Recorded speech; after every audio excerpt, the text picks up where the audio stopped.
प्रारब्ध के सभी बिस्मिल्लाहिर्रहमानिर्रहीम। दर्शकों को मेरा नमस्कार। मेरा नाम है संदीप आर के सिंह और आज हमारे साथ श्री आनंद रजक जी। आनंद सर, बहुत बहुत स्वागत आपका। कैसे हैं? नमस्कार, बस ठीक हूँ, आप बताइए। आनंद सर, बड़े दिन बाद आपसे चर्चा हो रही है और बात यह है कि एक विषय बड़ा महत्वपूर्ण चल रहा है अभी। विषय भी हम्म है और बात यह है कि एक घटना बड़ी महत्वपूर्ण चल रही है अभी। हम्म राहुल गांधी बेचैन, बहुत हम्म बेचैन है और हम्म बार बार ये उन्होंने दिखाया है। खैर, मेरे हम्म मुंह से शब्द सुबह सुबह है तो उसके लिए उन्होंने निकल जा रहा है, कोई बात नहीं। पर वह यह है कि राफेल का बार बार वो जिक्र करता था 2019 में भी कि ये इसमें दलाली हुई है, इसमें दलाली हुई है। उसके हिसाब से कोई हथियार की बिक्री या सरकार की खरीद जो है बिना हम्म दलाली, बिना कमीशन बाजी के हो नहीं सकती। ये सब हम्म नेताओं के जितने बच्चे होते हैं ना, इनको बस यही अंदाजा होता है कि पैसा ऐसे ही आता है, कमीशन बाजी से, दलाली से। इनको और हम्म कोई पैसे का स्रोत का अता पता होता नहीं है। खैर, हम्म हम्म तो लेकिन ये राफेल पर, और फिर अभी वही कि राफेल गिर गया, ऑपरेशन सिंदूर में गिर गया, जेट गिर गया, जेट गिर गया।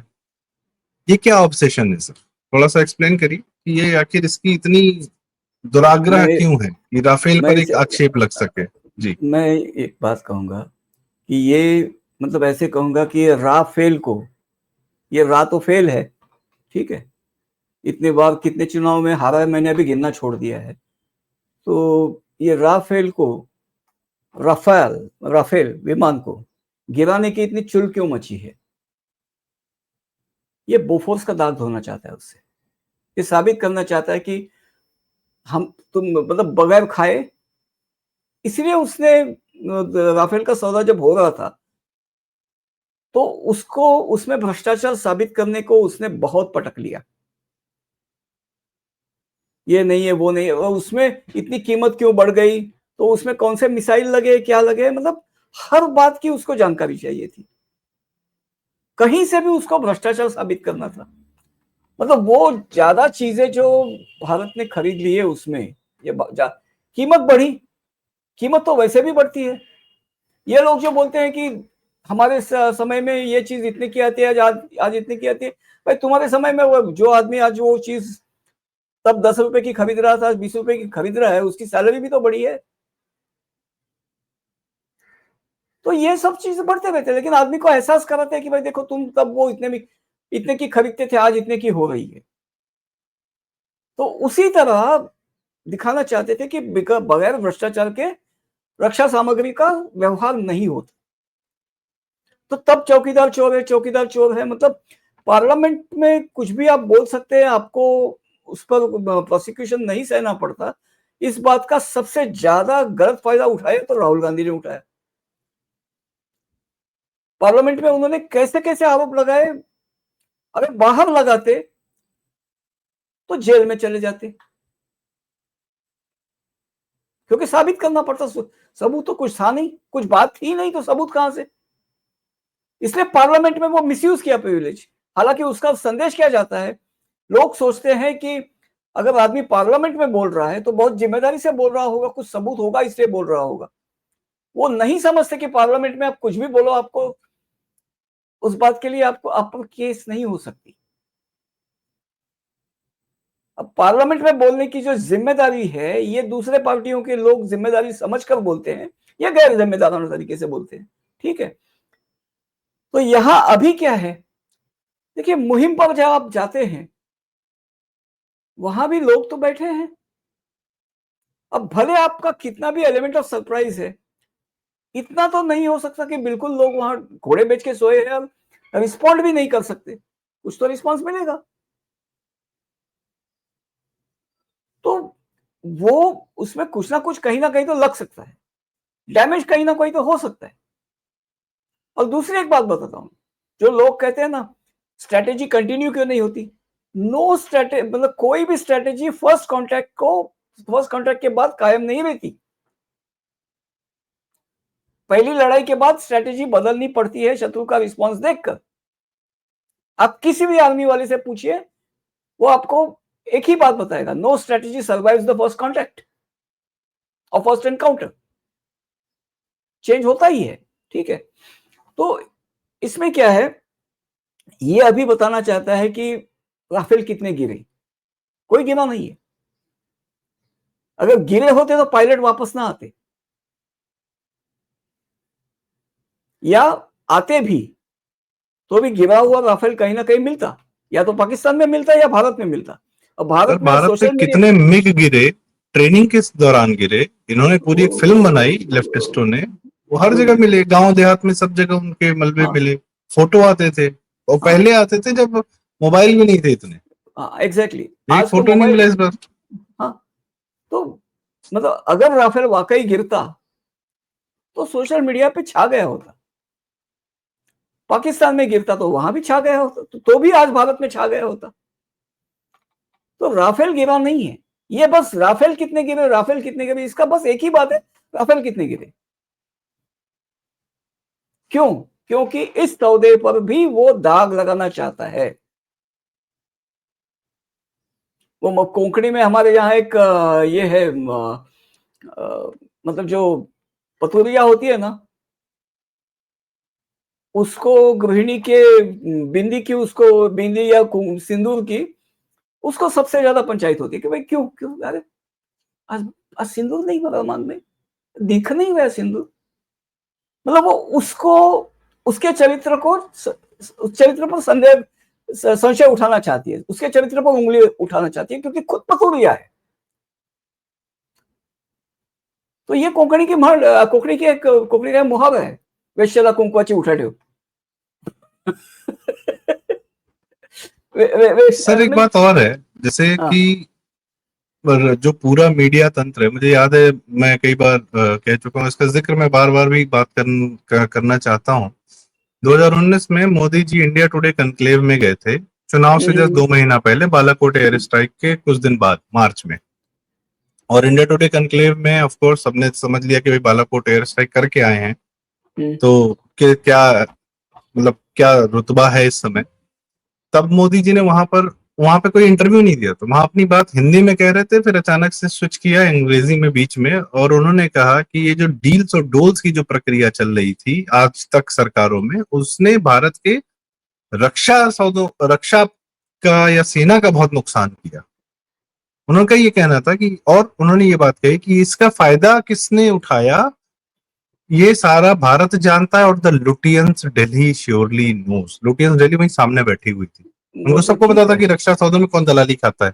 और उसमें मीडिया के बहुत लोग इन्वॉल्व हैं, शेखर गुप्ता का भी नाम कई बार आया है, ये सारी चीजें अपनी जगह पर हैं। वो छोड़िए, नाम लेने क्या की जरूरत नहीं है। मैं मीडिया एक, भी इस बारे में यह चाहती थी कि बिना दलाली के अगर भारत सरकार कोई एक डील कर जाएगी, तो भविष्य की कोई भी दलाली जो होने वाली होगी उसका भी, उसके लिए एक बेंचमार्क सेट हो जाए कि भाई बिना दलाली के डील हो सकती है। जबकि इन लोगों ने यह बता दिया था कि बिना दलाली के कोई डील हो ही नहीं सकती। क्या यह भी मानसिकता थी?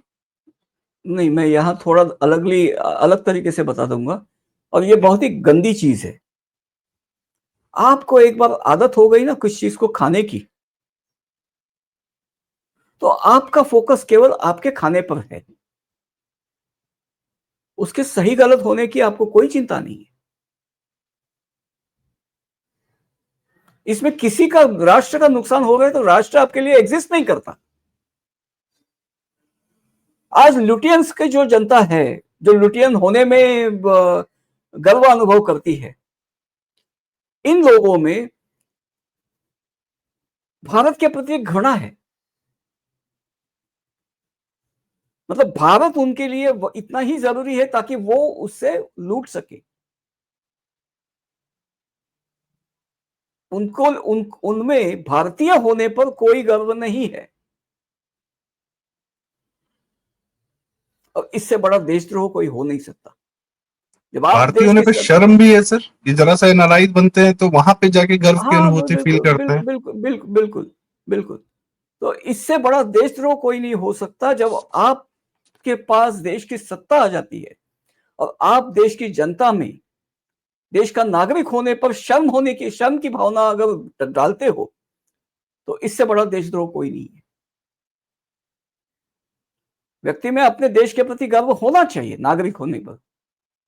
उसके लिए क्या है कि देश भी ऐसा, देश यानी देश की सरकार ऐसा कुछ करे कि उसको भी गर्व की अनुभूति हो।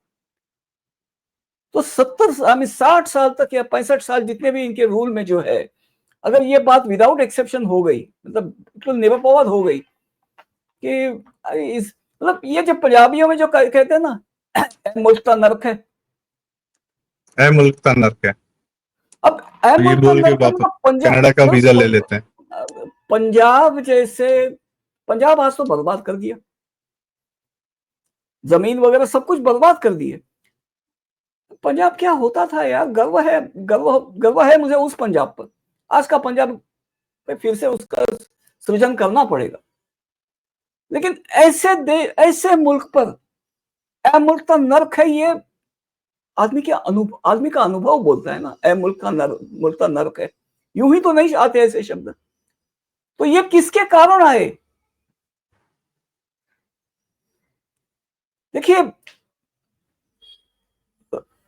रामायण का एक श्लोक कभी ना भूले। जब रामचंद्र को कहा गया कि आप लंका में आप मतलब आपने जीती है, तो आप यहाँ के राजा बन जाए, तो उन्होंने क्या कहा? अपितु सोने की लंका। स्वर्णमयी, हाँ, अपितु स्वर्णमयी लंका में न रोचते, जननी जन्मभूमि स्वर्गादपि गरीयसी। तो इनके लिए तो जननी जन्मभूमि गरियाने के लिए है, सालों के लिए, गर्व करने के लिए नहीं है। सर मुझे याद है 2014 तक जो मैं चूंकि पढ़ाई करके या काम निकला था, काम वाम कर रहा था, जो भी था, मतलब, और जो हमारे दोस्तों में जो फीलिंग थी और एक शब्द बार बार बार बार कहा जाता था, इस देश का कुछ नहीं हो सकता। क्यों नहीं ये हो मैंने सकता? बहुत सुना है सर, हम मालूम है, 2014 तक। अरे और मालूम है, उसके अच्छी तरह बाद से इस मालूम। शब्द को मैं पिछले 10 साल में इस लाइन को मैं भूल गया हूँ। यह लोगों के जहन से ये बात निकल चुकी है कि इस देश का कुछ नहीं हो सकता। अब तो ये बात है आज कि देश क्या की कर देखिए, सकते हो, क्या हो सकता है, अब ये पोटेंशियल आज दिख रहा है। आज देश में, इस देश का कुछ नहीं हो सकता से आज देश में, ये देशवासियों में ये जो भावना है कि इस देश में क्या नहीं हो सकता, बहुत बड़ी बात। इस देश का कुछ नहीं हो सकता से इस देश में क्या नहीं हो सकता। और यस। इसके लिए देखिए, एक बात कहता हूं, 125 साल पहले एक आदमी कह गया था, अभी ज्यादा हो गया, मैं तो 125 बस ऐसे फिगरेटिव भी कह रहा हूं, be proud that you are an Indian. ठीक है? नहीं, उसने क्या कहा था? Forget not that you are an Indian. आज जो आदमी कह रहा है, बिना कहे उसका मैसेज है नरेंद्र मोदी का, be proud that you are an Indian. Forget yes. Not you are an Indian कहने वाले आदमी का भी जन्मना नाम नरेंद्र ही था। स्वामी विवेकानंद। बिल्कुल। अब लोगों को आपत्ति होगी कि मैं नरेंद्र नाम से सिमिलैरिटी बता रहा हूं, है सिमिलैरिटी, है, काम में भी है, नहीं, जीवन में भी कहीं कहीं सिमिलैरिटी है सर। वो छोड़िए बात को। खैर अब वो एक अलग विषय हो जाएगा, उसको छोड़ते हैं, हाँ, कभी और करेंगे। हाँ, यह कह रहा था कि राहुल गांधी सर एक रिप्रेजेंटेशन है, हाँ, एक बिल्कुल है। मुखौटा तो है, एक ऐसी सोच को प्रदर्शित करता है, क्योंकि राहुल गांधी के चाहने वाले हिंदू लोग मेरे आसपास मुझे दिखते हैं और बड़े अच्छे से उसको प्रोटेक्ट करते हैं कि वो तो सही कह रहा है, वो तो गलत नहीं कह रहा है, वो तो उसको उसकी सारी बेवकूफियों को भी प्रोटेक्ट करते हैं। क्योंकि चरित्र, और मैं इन लोगों के सोर्स ऑफ इनकम को समझने का प्रयास करता हूं, तो कहीं ना कहीं सब में लोचा है, एक सब बात में कहता लोचा हूँ, है। जो जो जो दाएं राहुल बाएं गांधी दंड फंद करके जी। राहुल गांधी इन सबका चेहरा है, मुखौटा नहीं, चेहरा है। चेहरा। He is the face of their collective character. And these kind of people feel, they have this strong feeling कि ये भारत भूमि या यहाँ के रिसोर्सेज पर हमारा अधिकार है, कि हम चाहे जैसे इसको ले लें, कर लें, चाहे जो कुछ भी कर लें। सर कोई माफिया है जो कह दे। मैं यही कहने वाला था कि एंटरटेनमेंट की फीलिंग है इनकी, बड़े अधिकार से। हाँ, भाई ये तो हमारे द्वारा उपभोग किए जाने वाले लोग हैं। और उसमें राहुल देखिए, गांधी में सर, राहुल गांधी में देखिए, क्या बोलते हैं, करेले पे नीम चढ़ा, उसका एक और एंगल है सर, वो क्रिश्चियन भी है। देखिए, वो छोड़िए, क्रिश्चियनिटी देखिए तो बात, भारत की अगर जब आप जातिवाद कहते हो ना, तो भारत के पतन के लिए असल में ये जाति, भारत के पतन का ठीकरा असल में ये जाति के सर फूटना चाहिए, जो धर्मनिरपेक्ष एक जाति है। सेकुलर। नहीं, सेक्युलर नहीं, ये भ्रष्ट लोगों की, जो भ्रष्टाचारों की ये जाति है, हम्म। ये जो ग्रुप है, फिर उसमें गोत्र आ जाते हैं, या ये भ्रष्टाचारी गोत्र हो जाता है इनका, या जाति हो जाती है, जो भी कहिए। ये जरूरी नहीं कि आदमी हिंदू हो, ईसाई हो, मुसलमान हो, वो कहीं से भी ये इसमें आ जाता है ना, चरित्र, वो व्यक्तिगत चरित्र है। हाँ, तो इसको आप एक जाति ही कहिए ना। अगर आप जातिवाद पर भारत के पतन का ठिकरा फोड़ना चाहते हो तो ये जाति है। सर आपने बड़ी सही बात की, शादियां भी इनके आपस में ही होती हैं। हाँ, होती है। ये एक ही इलाके में रहते हैं, लुटियन में रहेंगे, मुंबई में रहेंगे, कहीं रहेंगे, और इस प्रकार की अरे लंदन का वेस्टमिंस्टर है, वो भी वैसे ही है। It's a nation with in a nation, nation with in nation, right. और लेकिन पॉइंट इसकी सर, इससे सतत संघर्ष तो हमारा चल ही रहा है ना। हमें लगातार दिख रहा है कि अब जैसे इनका एक वोट बैंक है भाई, इनके ये राहुल गांधी को इतनी ताकत कहाँ से मिलती है? अपने वोट बैंक से मिलती है। अमेठी में जरा सा लगा डामाडोल हो रहा है तो तुरंत सीधे वोट बैंक के पास चले गए, वायनाड में, वहां सरेंडर कर दिए कि हम तो आप ही के हैं। उन्होंने इनको जिता के वापस भेज दिया, प्राणवायु दे दी। ये उनको देखिए, ये जो वोट बैंक है, ये वोट इसका भी तो बैंक चरित्र वही है सर, भारत लूटने वाला। नहीं, उसका चरित्र अलग है। It is not just looting India, it is rapping India.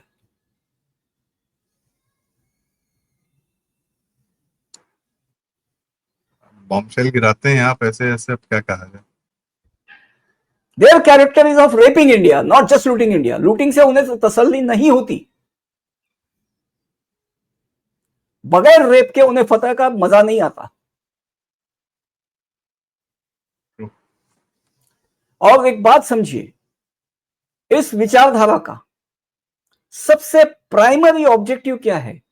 Insult, humiliation.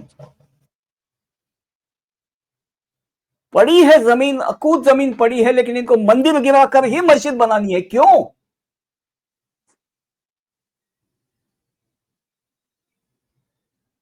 Coming back, और जाहिर सी बात है सर, ये जो वर्ग है, ये चुनकर हिंदुओं में से या हिंदू नाम में से फिलहाल अभी इस समय तक एक से एक घटिया आदमी उठा के हमारा नेता बना देता है।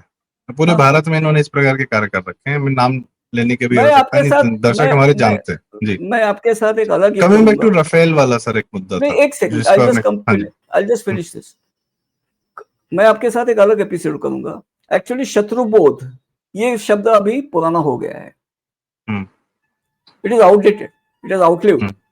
हमें यह समझना है, शत्रुत्व बोध समझना है कि शत्रुत्व का कारण क्या है। शत्रु है तो ठीक है भाई, शत्रु है, कारण क्या है शत्रुत्व का? इस पर मैं डिटेल में एक आधे घंटे का एपिसोड करूंगा। और इसमें सर कोई ऐसा नहीं, इसमें ये जो 0.5 फ्रंट कहा जाता है, इसमें कोई ऐसा नहीं कि सिर्फ एक मजहब है, उसमें मजहब भी है, उसमें क्रिश्चियनिटी भी है, उसमें मीडिया का भी वर्ग है, उसमें जुडिशरी का भी वर्ग है, उसमें आपकी ब्यूरोक्रेसी का भी वर्ग है, सब है उसमें मिले जुले सब। नेता तो ऑफकोर्स बहुत सारे है ही। एक सेकंड। पेट में कीड़े 1000 तरह के होते हैं, ठीक है? एक 10-15 कीड़ों के नाम तो मुझे मालूम है। Flat worm, round worm, ring worm वगैरह वगैरह, हर तरह के, वो हुक वर्म वगैरह, कई तरह के कीड़े होते हैं पेट में। लेकिन आपने कालमेघ खा लिया तो सारे कीड़ों को अगर पूछा जाए, अगर वो बोल उठे तो वो आदमी को बोलेंगे ना, भाई तुम्हें तो हमारे ईश्वर ने हमारे लिए पैदा किया है ताकि तुम खाओ और उससे हमारा पोषण हो। तुमने कालमेघ कैसे खा लिया? तुमने दवा क्यों खा ली? हमें बाहर क्यों हमें बाहर निकालने की दवा क्यों खा ली? तो ये कीड़ों का चरित्र है, पेट के कीड़ों का। जी, मैं समझ गया, जनता भी समझ गई। इसमें हम coming back to our topic, तो कमिंग बैक नहीं है, ये सारी बातें एक ही है। ये जो कोई सामने बात कही जाती है, दिखाई जाती है, किसी एक व्यक्ति के द्वारा लगातार कही जाती है, उसके पीछे का बेसिक जो आप कह रहे हैं कि शत्रु है, वो तो क्यों है, वही कारण हम डिस्कस करने का प्रयास कर रहे हैं कि वो क्यों है ऐसा शत्रु कि बार बार राफेल का नाम लेता है, फिर उसको राफेल पे ही क्यों करना है? अच्छा सर, मीडिया बड़ी होशियार है सर, मीडिया का क्या? एक मिनट, क्योंकि फिलहाल राफेल है। देखिए, M777 की हमने एक कंसाइनमेंट ले ली। ऐसा नहीं कि हम पूरा M777 पे कन्वर्ट हुए, नहीं है। M777 की हमने एक कंसाइनमेंट ले ली, लेकिन उसके बाद हम M777 पे अटके नहीं है, और M777 इतना कॉम्प्लिकेटेड नहीं है। हमने उसे इसलिए ले लिया क्योंकि उसे हम ऑपरेट कर सकते हैं। ठीक है। बोफोर्स की क्या कंडीशन थी, मैं एक दूसरी बात बता रहा हूँ। हॉविट्जर वो फील्ड गन वगैरह वो छोड़िए बात को, उसकी कंडीशन थी कि उसके शेल्स बोफोर्स के पास से आते थे, और 2014 में जब हैंडओवर हुआ तो केवल 10 दिन का स्टॉक। इन लोगों ने इतने दिन सत्ता होने के बावजूद इन्होंने कभी यह सोचा नहीं था कि तोप गोलों का तो हमारे पास अकूत स्टॉक होना चाहिए। तोपे तो खरीद ली थी, गोले नहीं खरीदे थे। नहीं, गोले रिप्लेनिश करते नहीं थे। और आज ये हालत है कि हम बोफोर्स को लगने वाले गोले बोफोर्स को बेचते हैं। तो अपने लिए चाहे जितना मर्जी बना ले, अपने लिए तो चाहे जितना मर्जी बना ले। तो ये जो बात है, तो देखिए, आपके पास अगर कोई देश है जो इतना संपन्न है कि इस पर शत्रु के लिए प्राइज है, तो उसको बचाए रखना, बचाने का हर प्रयास करना आपका कर्तव्य है, आदि कर्तव्य है। और उसी में आप निग्लेक्ट किए जा रहे हैं ताकि आप कुछ पैसे खा सको। चौराहे पे टांग देना चाहिए आपको। तो वही मोदी जी ने कहा था ना कि हथियारों की दलाली से आपने देश का नुकसान किया। दलाली कर लेते, कहीं कर लेते, ये जगह छोड़ देते, ये एरिया छोड़ देते। तो सबसे पहले सर, लेकिन सबसे पहले दलाली भी तो, कमीशनबाजी घोटाला भी तो आर्मी की ही जीप्स की खरीदारी में नेहरू के कार्यकाल में मेनन ने शुरू कराया था ना। तो पहली बिया तो जो नहीं, जिसने वो घोटाला उजागर किया था, इसी का सरनेम ये चलाते हैं लेकिन उसका नाम नहीं लेते। फिरोज गांधी नेहरू के दामाद। हाँ, वो घोटाला उन्होंने उजागर किया था। वो घोटाला उन्होंने उजागर किया था। आज ये गांधी है तो फिरोज गांधी के कारण, लेकिन फिरोज गांधी तो उनके लिए मतलब जबान से न लेने का नाम है, फॉरबिडन नेम। सर वो विसल ब्लोअर थे ना। हाँ, ठीक। तो पॉइंट इसकी ये एक चरित्र है कि जिसमें बार बार जो है अपनी गंदगी दूसरे पर चिपकाने का प्रयास करना, अपने बाप की गंदगी दूसरे पे। सरेंडर भी सर जो ये बोला, इनके बाप 404 सीट लेके मुसलमानों के आगे सरेंडर कर गए शाहबानो केस में। इसीलिए वो नरेंद्र मोदी पर चिपकाना चाह रहा है कि ये सरेंडर किया इन्होंने। इनकी ये खुद कहाँ कहाँ सरेंडर करके आए हैं, चाइना में एमओयू करके आए हैं, और इनका पूरा खानदान सरेंडर कर, लेकिन वो हम लोग वीडियो कर चुके हैं, इसलिए उस पर बहुत ज्यादा चर्चा नहीं। सरेंडर की फहरिस्त बड़ी लंबी होगी, कई सरेंडर्स की। ठीक है, एक सिंपल बात बताता हूँ। बसेस में वगैरह जेब कतरे हुआ करते थे ना, मोदी जी ने डिजिटल करके वो जेब कतरों का व्यवसाय बंद कर दिया। लेकिन जो जेब कतरे होते थे झुंड में चढ़ते थे, और किसी पर अगर किसी ने बोल दिया ना ये कर रहा है, वो पूरा गिरोह उसी आदमी को घेर के इस तरह चिल्लम चिल्ली करता था कि मानो उसी ने पॉकेट मारा है। उसको खुद पिटते थे, जनता से पिटवाते थे, और चुपचाप बस से निकल जाते थे। ये आज से लगभग 30-35 साल पहले मैंने होते हुए देखा है मुंबई में। तो ये खुद का देखा हुआ अनुभव बता रहा हूँ। बिल्कुल बिल्कुल। तो इनका बहुत धन्यवाद सर। इनका यही गिरोह का चरित्र है इनका। वो आपने आज एक बॉम्बशेल दे दिया है वो, और ये दूसरा वाला ये है कि ये चरित्र एग्जैक्टली है क्या। उपमाओं के साथ, अलंकारों के साथ आपने सुसज्जित कर दिया है, बहुत क्लैरिटी से बता दिया कि व्हाई दिस इज हैपनिंग। कोई कर रहा है तो क्यों कर रहा है, उसको समझने का प्रयास करना चाहिए। तो दर्शकों बहुत बहुत धन्यवाद, आपने हमें सुना, आनंद सर की बात को सुना, और आपको ये बातें कैसी लगी इसके लिए आप कमेंट्स में अपनी राय हमें जरूर बताएं, और वीडियो लाइक करें, शेयर करें, चैनल जरूर सब्सक्राइब करें। प्रारब्ध और आनंद सर का चैनल आनंद आख्यान। जी sir. I just finish it one thing. Digital से पॉकेट रखना, वॉलेट रखना बंद हो गया। वॉलेट या रखते हैं लोग वॉलेट, तो उसमें क्रेडिट कार्ड रखते हैं केवल। ठीक है, कैश उसमें से मिलना बंद हो गया। अब जिनका कैश मारा जाता था, वॉलेट मारा जाता था, या उसकी जो इनसिक्योरिटी आती थी, वो आदमी अभी चैन से है। That is the majority of this. लेकिन वो गिवर कट जमाते गिवर कट का क्या? वो तो उनका कोई कहीं प्रार्थना करते होंगे तो मांगेंगे कि मोदी मर जाए, अल्लाह गारत करे मोदी को क्यों कैश वापस तो आ जाए। कैश वापस आ जाए ताकि हम जेब काट सके। तो यही वही है। है सर, वो 100 रुपए में जो 15 पैसा पहुंचता था, 1 रुपए में 15 पैसा, और जो 85 जिसके पास जाता था वो रो रहा है। खैर, बाकी आगे देखते हैं जी। बहुत बहुत धन्यवाद सर, आपने बहुत क्लियरली चीजें बताई, और इसी के साथ हम अच्छी चर्चा का समापन करेंगे। दर्शकों से फिर से रिक्वेस्ट, कृपया चैनल जरूर सब्सक्राइब करें। प्रारब्ध और आनंद आख्यान। नमस्कार। नमस्कार।